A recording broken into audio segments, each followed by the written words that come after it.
Summer வந்தாச்சு. What's your plan for this holiday? எங்க கிட்ட விட்டுருங்க, நாங்க பாத்துக்கிறோம். GT Holidays. GT Holidays, South India's #1 travel brand. 2019 வந்து தமிழ்நாடு கிடையாது, ஒட்டுமொத்த இந்தியாவையே வந்து பதற்றமடைய செய்த ஒரு வழக்கு தான் இந்த பொள்ளாச்சி பாலியல் வன்கொடுமை வழக்கு. இந்த வழக்கில் 48 பேரோ 50 பேரோ தான் வந்துட்டு முன்னிலையில் நிற்கிறாங்க, சாட்சிகளாக வந்து சாட்சி சொல்ல வந்தவங்க. ஆனால் இந்த அவங்க எடுத்த அந்த வீடியோஸ்ன்னு பார்த்தீங்கன்னா அது வந்து 200க்கும் மேற்பட்ட வீடியோஸ். அப்போ நிறைய பேர் பயந்து போய் வெளியில் வரல. எவ்வளோ ப்ரெஷர் இருந்தாலும் வழக்கு நடத்தி ஆகணும். இந்த வழக்கு வந்து சிஐடி வசம் போகுது. அடுத்து காவல் அதாவது போலீஸ் கிட்ட இருந்தது, கோவை கிழக்குல இருந்து அப்படியே போகுது. ஃபர்ஸ்ட் உடனே இந்த எஃப்ஐஆர் தான் எப்பவுமே தெரியல உங்களுக்கு, புகார் கொடுக்கப்படும். ஏன்னா இந்த புகார் வந்து வேரியஸ் பீப்புள் கொடுக்குறாங்க. 8 புகார்கள், 8 எஃப்ஐஆர். இந்த வழக்கை பொறுத்தவரைக்கும் 8ஐயும் கிளப் பண்ணி தான் இப்போ இன்னைக்கு இந்த தீர்ப்பு இன்னைக்கு வழங்கப்பட்டிருக்கு.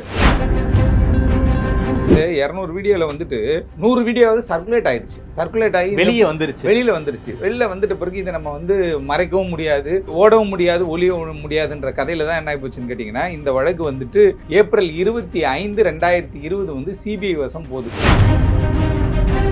இந்த 9 பேருமே வந்து என்ன கேட்டா வெல் டு டூ, நல்ல வசதி வாய்ப்பு இருந்தவர்கள், திமிரு பிடிச்சு போய் இந்த ஒரு செயலை செய்து மாட்டிக்கிட்டாங்க. இவங்க வந்து ஒன்னும் இல்லாத ஆட்கள்லாம் கிடையாது. இவங்க எவ்வளவு இன்ஃப்ளூயன்ஸ் பண்ணியிருப்பாங்க உங்க நடுவில் தெரியும். இதுல மிரட்டப்பட்ட ஒரு வழக்கு கூட இருக்கு. இதுல ஒரு பெண், பாதிக்கப்பட்ட பெண்ணுடைய அண்ணனையோ யாரையோ போய் மிரட்டினாங்க அப்படின்ட்டு அதுக்கே ஒரு எஃப்ஐஆர் ஒன்று இருந்துச்சு. ஆயுள் தண்டனைனாலே இவங்க ஃபுல்லா லைஃப் வாழ்நாள் முழுக்க சிறை தான். அப்ப இவங்களுடைய வாழ்க்கை முழுவதுமே சிறையில் கழிக்கக்கூடிய ஒரு சூழல் ஏற்பட்டிருக்கிறது. சார், கோகுல்ராஜ் கொலை வழக்குல வந்து எப்படி வந்து யுவராஜுக்கு வந்து வாழ்நாள் முழுக்க சிறை தண்டனை கொடுத்தாங்களோ அதே மாதிரி இந்த 9 பேருக்கும் வாழ்நாள் முழுக்க சிறை தண்டனை. ஆதன் நேயர்களுக்கு அன்பு வணக்கம். இன்று நம்மோடு வழக்கறிஞர் திருமிகு சார்லஸ் வெற்றிவேந்தன் வந்துள்ளார். வணக்கம் சார்லஸ் சார். தமிழ்நாட்டையே உலுக்கிய வழக்கு அல்லது இந்தியாவையே உலுக்கிய வழக்குன்னு சொல்லலாம். 2019 இந்த பொள்ளாச்சி பாலியல் வன்கொடுமை வழக்கு என்பது இன்னைக்கு வந்து தீர்ப்பு வந்திருக்கு. இந்த தீர்ப்புல பல முக்கியமான விஷயங்கள் குறிப்பிட்டிருக்காங்க. இந்த குற்றத்தில் ஈடுபட்ட 9 பேருக்குமே வந்து வாழ்நாள் முழுக்க சிறை தண்டனையை வந்து லோயர் கோர்ட் கொடுத்துருக்காங்க. இந்த வழக்கு கடந்து வந்த பாதை, ஜட்ஜ்மெண்ட் என்ன சொல்லியிருக்காங்க, இதை பத்தி கொஞ்சம் விரிவாக சொல்லுங்க சார். 2019 வந்து தமிழ்நாடு கிடையாது, ஒட்டுமொத்த இந்தியாவையே வந்து பதற்றமடைய செய்த ஒரு வழக்கு தான் இந்த பொள்ளாச்சி பாலியல் வன்கொடுமை வழக்கு. இந்த வழக்கில் வந்து பார்த்தா நம்ம நிறைய, அதாவது இந்த சமூக வலைதளங்கள்னால வந்து ஒரு நல்லது நடந்திருக்கு அந்த இடத்துல. ஏன்னு கேட்டிங்கன்னா, நிறைய பெண்கள் இதில் பாதிக்கப்பட்டிருக்கிறாங்க. இப்போ வந்து இந்த வழக்கில் 48 பேரோ 50 பேரோ தான் வந்துட்டு முன்னிலையில் நிற்கிறாங்க, சாட்சிகளாக வந்து சாட்சி சொல்ல வந்தவங்க. ஆனால் இந்த அவங்க எடுத்த அந்த வீடியோஸ்ன்னு பார்த்தீங்கன்னா அது வந்து 200க்கும் மேற்பட்ட வீடியோஸ். அப்போ நிறைய பேர் பயந்து போய் வெளியில் வரல. அதுவும் இல்லாமல் அந்த ஒரு பெண் குழந்தையுடைய வீடியோ வந்து சர்க்குலேட் ஆன பிறகு தான் இந்த விஷயம் எங்கடா நடக்குது அப்படின்னு ஆராய்ச்சி பண்ண போன பிறகு தான் என்னன்னு கேட்டிங்கன்னா, இது வந்து முதல் தகவல் அறிக்கையே வருது.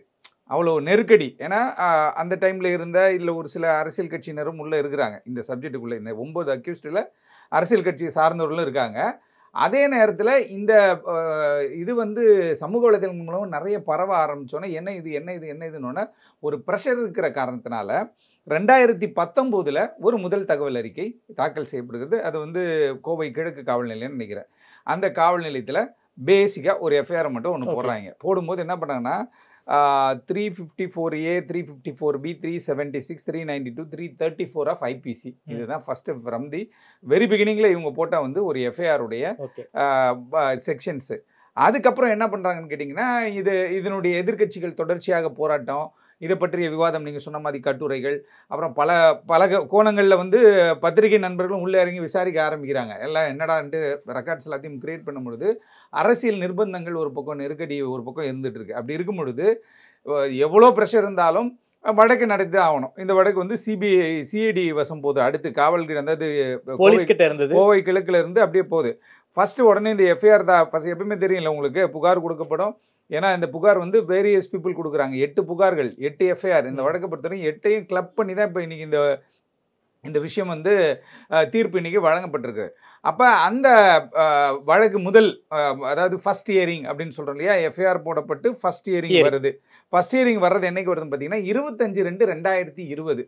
எப்பயுமே பார்த்தீங்கன்னா ஒரு வழக்கில் வந்துட்டு குற்றவாளிக்கு வந்து என்ன பண்ணுவாங்க, உடனே அவர் வந்து சம்மன் அனுப்புவாங்க. சம்மன் அனுப்பி அவர் என்ன பண்ணுவாங்க, எஸ்சி நம்பர் ஆயிடுச்சு, செஷன்ஸ் கேஸ் ஆயிடுச்சு, நீங்கள் வந்து நில்லுங்கன்னா உடனே சார்ஜஸை ஃப்ரேம் பண்ணுவாங்க இல்லையா? இதுதான் நார்மலான ஒரு வழக்கு ப்ரொசீஜர். 2019 எஃப்ஐஆர் 25/2/2020 வந்துட்டு முதல் ஹியரிங் வந்தது. எஸ்சி நம்பர் ஒரு நம்பர் ஒதுக்கி அவங்க என்ன பண்ணுறாங்க அப்படின்னு கேட்டால் ஃபஸ்ட் ஹியரிங்கை கொண்டு வந்துடுறாங்க. ஆனால் ஃபஸ்ட் ஹியரிங் வந்து 25/2/2025 ஆரம்பிச்சு அப்படியே இழுத்துட்டு வந்து 11/11/2021 தான் சார்ஜஸே ஃப்ரேம் பண்ணுறாங்க.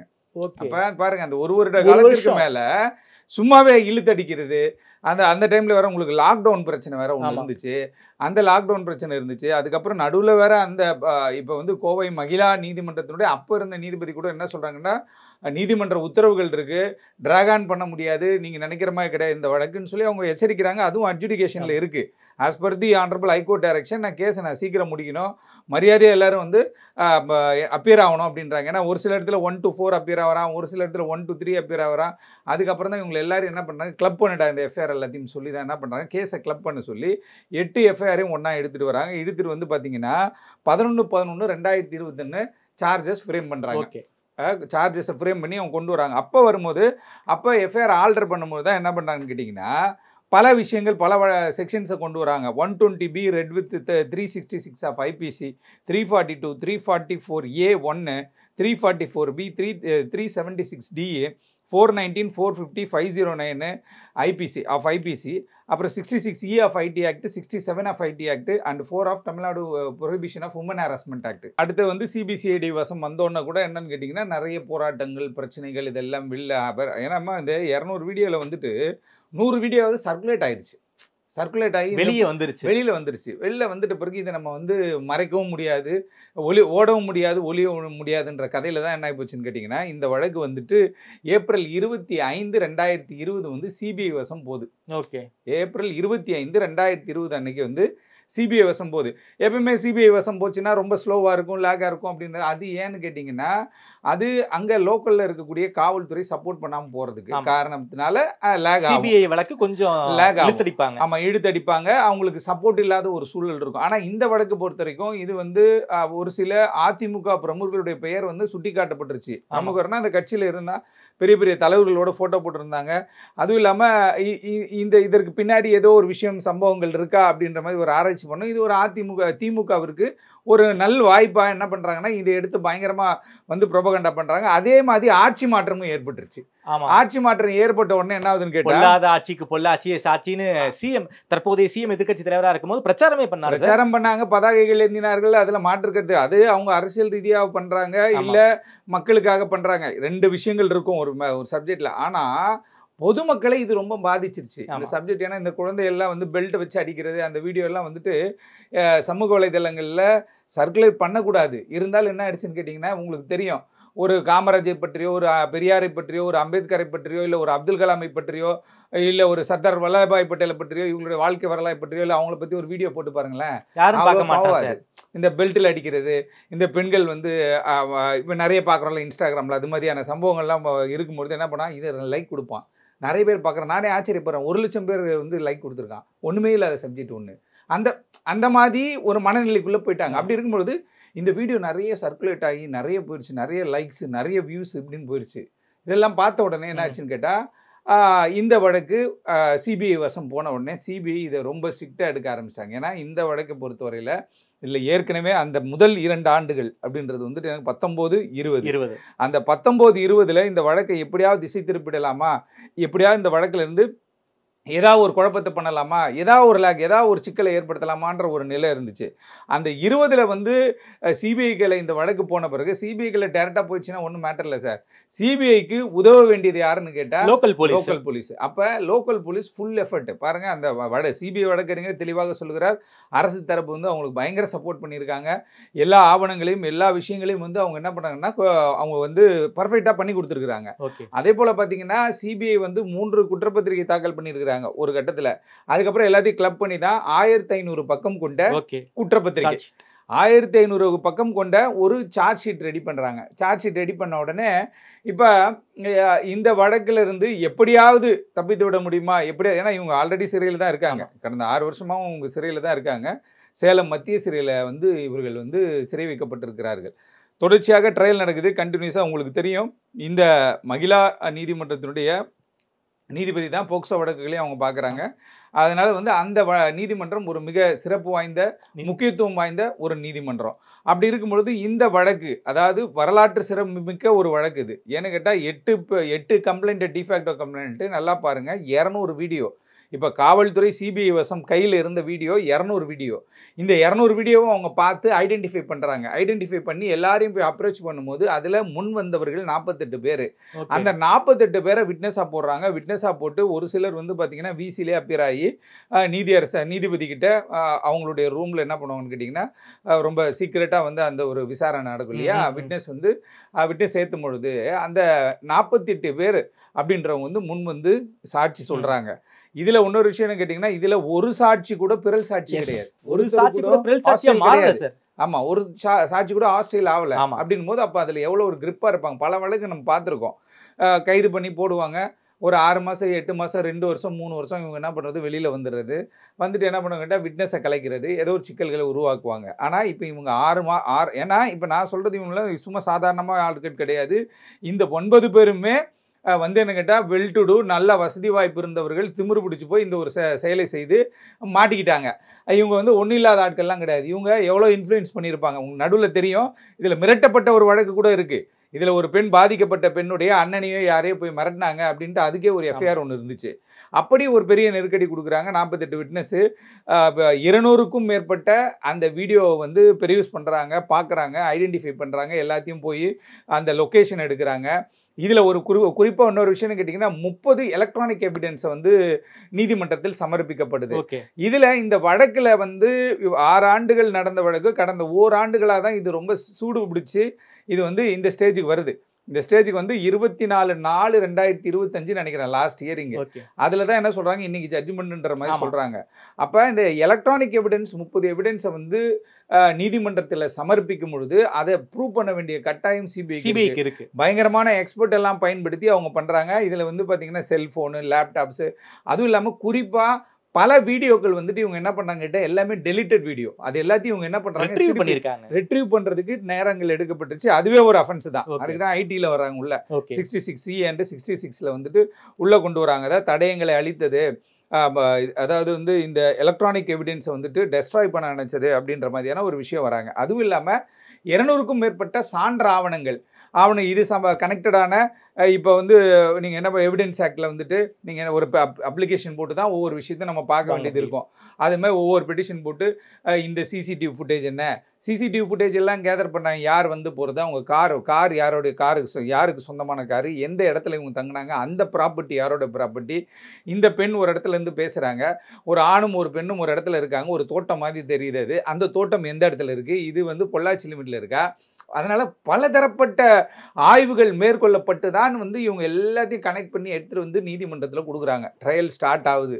ட்ரையல் வந்து பார்த்திங்கன்னா, ட்ரையல் ஸ்டார்ட் ஆகிறதுக்கே ஏகப்பட்ட தடைகள் ஒவ்வொருத்தனா. ஏன்னா எல்லோரும் வரணும் அப்படின்னு இருக்கும்போது தான், இப்போ 4 பேர் இருக்காங்கன்னு வச்சுக்கோங்க, 4 பேர் தனித்தனியாக இருந்தால் விசாரிக்க முடியாத வழக்க ஒரே நாளில் அந்த ட்ரையலை கொண்டு போகணும் அப்படின்ற மாதிரி நெருக்கடியான ஒரு சூழல் நீதிமன்றத்திற்கு இருக்குது. அப்போ நீதிமன்றம் எல்லா ஆவணங்களும் இப்போ நான் சொன்ன மாதிரி 8 எஃப்ஐஆர் எல்லாத்தையும் ஒன்றா கிளப் பண்ணி ஒரே ஏசி நம்பராக கொண்டு வந்துடுறாங்க. 200க்கும் மேற்பட்ட வீடியோக்களை ப்ரொடியூஸ் பண்ணி அந்த வீடியோ நீதிமன்றத்தில் சமர்ப்பிக்கப்படுகிறது.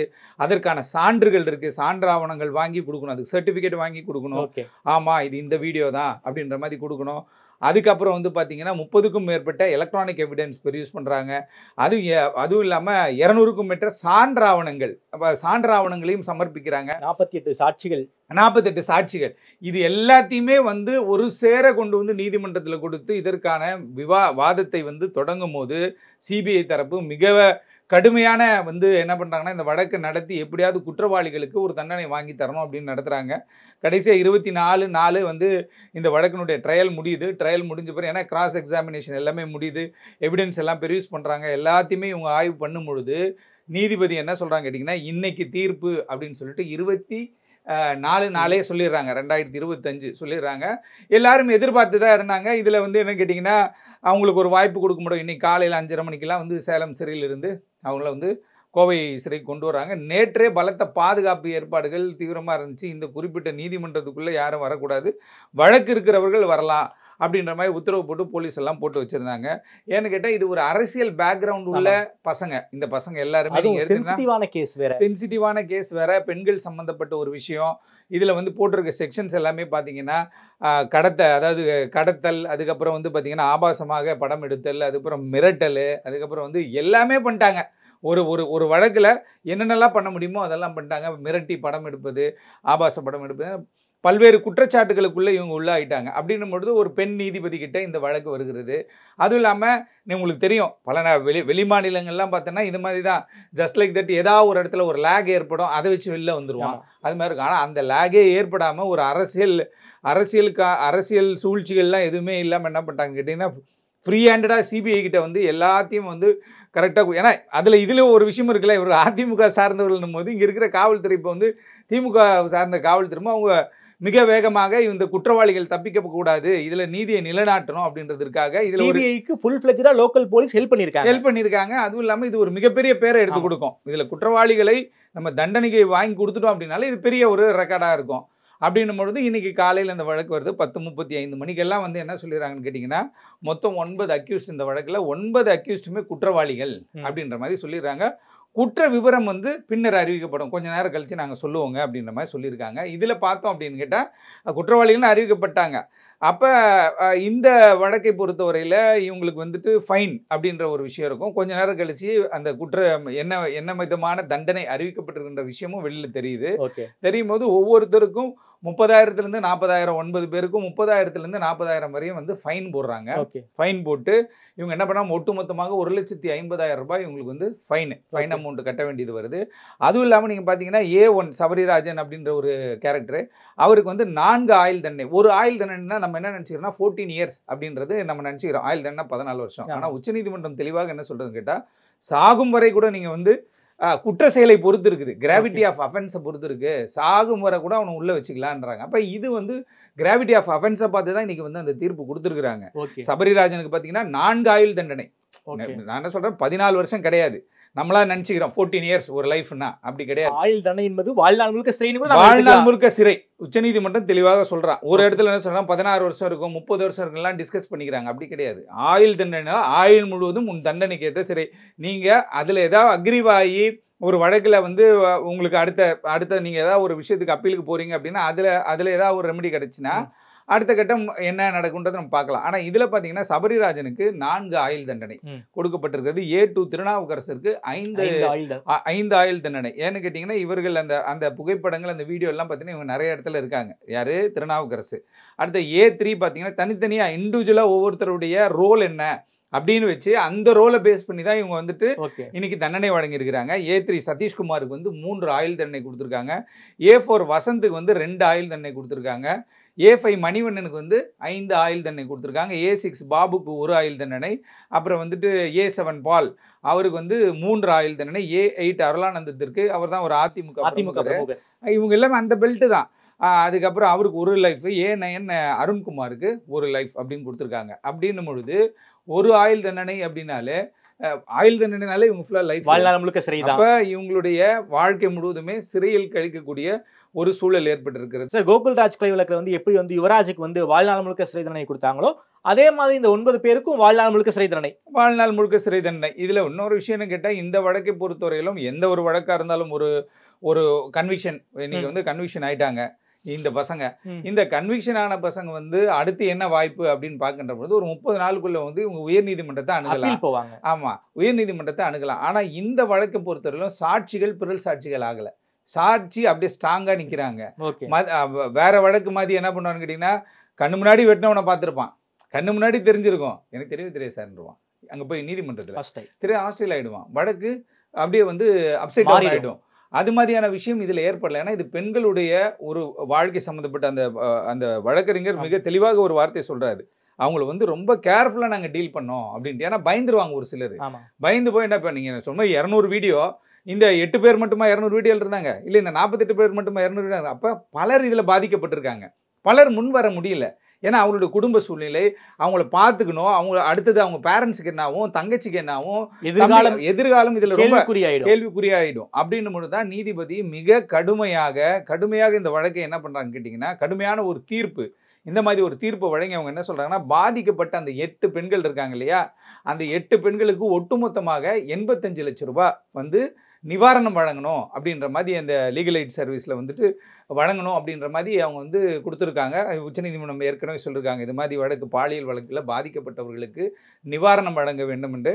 அது மாதிரி ஒரு 85 லட்சம் ரூபாவும் கொடுத்துருக்காங்க. அப்போ இப்போ ஒட்டுமொத்தமாக, அதாவது ஒரு சில வழக்கில் நம்ம பார்ப்போம், 2 பேர் போயிடுவான், A9 A8, அவர்கள் வந்து இந்த வழக்கில் வந்து இவங்களுக்கு சம்மந்தம் இல்லை, அவங்களுக்கு பெருசாக சம்மந்தம் கிடையாது, அவங்களுக்கு 30,000 ஃபைனை போட்டு அமைச்சிருந்துருவாங்க நிறைய வழக்கில் நம்ம. ஆனால் இந்த ஒரு வழக்கில் 2019 போடப்பட்ட எஃப்ஐஆரில் இருந்த அந்த 9 பேர், அந்த 9 பேருமே 6 வருடம் கழித்து இன்றைக்கு தீர்ப்பு வருகின்ற பொழுது அனைவருமே குற்றவாளி, அனைவருமே இதில் வந்துட்டு கிராவிட்டி ஆஃப் அஃபென்ஸ்னு உள்ளே போய் பார்க்கும் பொழுது 376D கூட்டு பாலியல் வன்கொடுமையில் வந்து இவங்க 100% உள்ள தலையிட்டு இருக்காங்க. அதனால் இவர்களுக்கு நான் வந்து தண்டனை, உச்சபட்ச தண்டனை வழங்குறேன்னு சொல்லிட்டு சாகுமுறை அவர்களுக்கு வந்து ஆயுள் தண்டனை. இதான் சாகுமுறை ஆயுள் தண்டனைன்றது இவங்களா ஃபிக்ஸ் பண்ணிக்கிறது. 14 வருஷம் 20 வருஷம் வந்து அதில் ஒரு நன்னடத்தை அப்படின்னு கேரக்டர்லாம் வந்து அரசியல் கேரக்டருங்க பண்ணுறது. ஆனால் இது வந்து அரசியலுக்கு அப்பாற்பட்டு இதில் வந்து ஒரு மாபெரும் விசாரணை தீவிரமாக நடத்தப்பட்டு இன்னைக்கு வந்து 9 பேரும் குற்றவாளி என்று அறிவிக்கப்பட்டிருக்காங்க. பொதுமக்கள் வந்து இதை வரவேற்கிறாங்க, வழக்கறிஞர்களும் இதை வரவேற்கிறாங்க. ஏன்னா தொடர்ச்சியாக ஏதோ வழக்கு, ஏதோ பணம் கொடுக்குறான், நடத்துகிறான், போகிறான்ற கதையே வேணாம். அதில் வந்து ஒரு நியாயம் இருக்கிறதா, அதில் வந்து அதில் ஒரு தர்மம் இருக்கிறதா அப்படின்றத பார்க்கணும். எல்லா வழக்குலையும் காசு கொடுக்குறான்னு பாக்கெட்டில் வாங்கி போட்டு வழக்கு நடக்கிறது வந்து அது வந்து என்ன கேட்டிங்கன்னா, அது ஒரு எத்திக்ஸுக்கு மீறிய ஒரு செயல். ஆனால் இந்த வழக்கில் சிறப்பாக சிபிஐ வந்து செயல்பட்டு இருக்கிறது. தமிழ்நாடு காவல்துறையும் பல்வேறு ஆவணங்களை கூடவே இருந்து இந்த வழக்கை வந்து சிறப்பாக நடத்தி இன்னைக்கு குற்றவாளிக்கு தண்டனை வாங்கி கொடுத்திருக்கிறார்கள். Okay sir. சார், இந்த வழக்கை பொறுத்த வரைக்கும் பொதுமக்கள் எல்லாருமே தூக்கு தண்டனை கொடுத்துருக்கணும், இந்த தண்டனை ரொம்ப ரொம்ப கம்மி அப்படிங்கிற ரீதியில பல பேரும் கருத்து சொல்லிக்கிட்டு இருக்காங்க.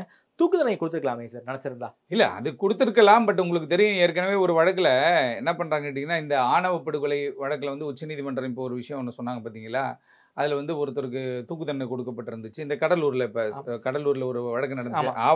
ஆணவ படுகொலைன்ற சப்ஜெக்டே அந்த இதில் தான் வருது. அதை வந்து உச்சநீதிமன்றத்துக்கு அதில் 2 பேர் போகிறாங்க. ஒருத்தருக்கு தூக்கு தண்டனை கொடுக்குறாங்க, ஒருத்தருக்கு மரண தண்டனை, மீதி இருக்கிறவங்க 12 பேருக்கு வந்துட்டு ஆயுள் தண்டனை அப்படின்னாங்க. அந்த ஆயுள் தண்டனையில் இருந்த ஆட்கள் வந்து இங்கே அப்பீல் போகிறாங்க. அப்பீல் போகும்போது என்ன பண்ணுறாங்கன்னு கேட்டிங்கன்னா, மரண தண்டனை ஆயுள் தண்டனையாக மாற்றிடுறாங்க. மாற்றிட்டு என்ன பண்ணுறாங்கன்னு கேட்டால், இதுக்குள்ளே போல இந்த 12 பேர் அப்படியே இருந்துருங்கன்னு சொல்லிட்டாங்க, ஆயுள் தண்டனை தான்ட்டாங்க. உடனே இவங்க உச்சநீதிமன்றம் போகிறாங்க. உச்சநீதிமன்றம் என்ன பண்ண, ஸ்ட்ரிக்டாக போட்டாங்க ஆர்டர். எப்போ நீங்கள் இங்கே வரீங்க அப்படின்னு சொல்லிட்டு ஆயுள் தண்டனை எழுதி கொடுத்துட்டாங்க. அப்படி இருக்கும்பொழுது மரண தண்டனை அப்படின்றது வந்து என்ன கேட்டிங்கன்னா, ரொம்ப ரேர் கேஸ் தான் வந்து கொண்டு வராங்க. அப்படி இருந்தும் வந்து இதற்கு வாய்ப்புகளும் இருந்துச்சு. பட் இருந்தாலும் இதுவே வந்து என்ன கேட்டீங்கன்னா உச்சபட்ச தண்டனை தான். ஏன்னா இதுல மேக்சிமம் பனிஷ்மெண்ட்டே உங்களுக்கு 376D இந்த குற்றப்பிரிவுகளில் பார்க்கும்பொழுது பாத்தீங்கன்னா 20 years இம்ப்ரிசன்மெண்ட் மேக்சிமம். அதாவது இப்போ சிறை தண்டனைன்னு பார்த்தாலே மேக்சிமம் 20 years. ஆமா, 20 years. இப்போ லைஃப்னு போயிட்ட பிறகு நீங்க கனெக்ட் பண்ணிக்கோங்க, 4 லைஃப், 5 லைஃப், 3 லைஃப், 2 லைஃப், வாழ்நாள் முழுவதும் இவர்கள் சிறையில் இருக்க வேண்டியதான். ஆதங்கம் எல்லாருக்கும் இருக்கும் சார். அது வந்து நீதிபதி எடுக்கிற ஒரு முடிவு இல்லை. அக்ரிவானாங்க, இப்போ சிபிஐ தரப்பு இதில் அக்ரிவே ஆகுறாங்க, இதுக்கு தூக்கு தண்டனை கொடுத்துருக்கலாமே ஃபர்ஸ்ட் ஒரு 3-4 பேருக்காவது, இல்லை இந்த 5 ஆயுள் தண்டனை கொடுத்தவங்களுக்காவது கொடுத்துருக்கலாமே அப்படின்னு சொல்லி இவங்களும் அடுத்த கட்டம் போகலாம். இவங்களுக்கு அந்த வாய்ப்பு இருக்கு. ஏன்னா இப்போ உச்சநீதிமன்றம் வரையும் போகக்கூடிய வாய்ப்பு இருக்கு சிபிஐ. இப்போ மகிழா கோர்ட் வந்து ஒரு ஜட்ஜ்மெண்ட்டை ப்ரொனவுன்ஸ் பண்ணியிருக்காங்க. அடுத்து வந்து இது ஹைகோர்ட்டுக்கு போவோம், அப்புறம் ஹைகோர்ட்லேருந்து அப்புறம் சுப்ரீம் கோர்ட் போவோம். ஆகவே வந்து இது வந்து ஒரு பெரிய தொடர்கதை. இதை வந்து நம்ம பொறுத்து தான் வந்து இந்த சப்ஜெக்டை பார்க்கணும். ஆனாலும் இன்னைக்கு இந்த அதாவது வெகு ஜனங்கள் வந்து வெகு மக்கள் என்ன பண்ணுறாங்க கேட்டால் இந்த தீர்ப்பை வரவேற்கிறார்கள். இது வரவேற்கப்படக்கூடிய ஒரு தீர்ப்பு. குறிப்பாக இந்த வழக்கை பொறுத்த வரைக்கும் சமூக நெருக்கடிகளுக்கெல்லாம் பயப்படாமல் அந்த 48 பேர் சாட்சி சொன்னாங்க சார். சிறையில் இருக்கும் போதே குடும்பத்தை சேர்ந்த பலரும் மிரட்டி இருக்காங்க சொன்னீங்க. அதையும் தாண்டி பிறல் சாட்சியாக மாறாம இந்த 9 பேருக்கும் தண்டனை வாங்கி கொடுத்த 48 பேர் ரொம்ப ரொம்ப இந்த வழக்கில் வந்து முக்கியமானவங்க. ரொம்ப நன்றி சார். இந்த வழக்கை பற்றி ரொம்ப விரிவாக பேசியிருக்கீங்க. ஒட்டுமொத்த மக்களுடைய மனசாட்சியின் குரலாக நீங்களும் இதை பற்றி பேசியிருக்கீங்க. இந்த வழக்கு கடந்து வந்த பாதை பற்றி ரொம்ப விரிவாக பேசியிருக்கீங்க. நேரம் கொடுத்து பேசியமைக்கு நன்றி சார்லஸ். நன்றி சார். நன்றி.